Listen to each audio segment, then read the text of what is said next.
কেমন আছো সবাই? আজকে রুদ্র কি বানাবে বলো তো? কি বানাবে রুদ্র আজকে? চাল ভেজে মুড়ি। চাল ভেজে মুড়ি? বাবা অনেক দিন খাইনি। তুমি জানো চাল ভেজে কি করে মুড়ি করে? ঝাড়ু ঝাড়ু। ও দেখো, সত্যি সত্যি দেখেছো, চাল ভাজার জন্য যে ঝাড়ুটা লাগে সেটাও কিন্তু নিয়ে নিয়েছে। তাহলে চালটা ভাজা করা যাক। কড়াইটা তো গরম হয়ে গেছে, চালও নিয়ে নিয়েছে। দেখো মোটা চাল নিয়েছে, জানো তো মোটা চাল ছাড়া কিন্তু চাল ভেজে মুড়ি হয় না। তো রুদ্র কিন্তু মোটা মোটা চালই নিয়ে নিয়েছে, তাই তো? এবার চালটা দিয়ে দাও।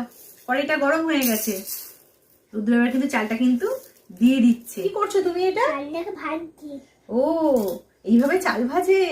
চাল ভাজার পরে কি হবে এবার? মুড়ি হবে। ও এইভাবে চাল ভেজেই রুদ্র মুড়ি হয়ে গেছে। দেখো চালটা ভাজার পরে খুব সুন্দর মুড়ি হয়ে গেছে। মুড়িটা কিন্তু দারুণ ভাজা হয়েছে, খেয়ে দেখি কেমন লাগে। ঘরে ভাজা মুড়ির টেস্ট অসাধারণ। Super test.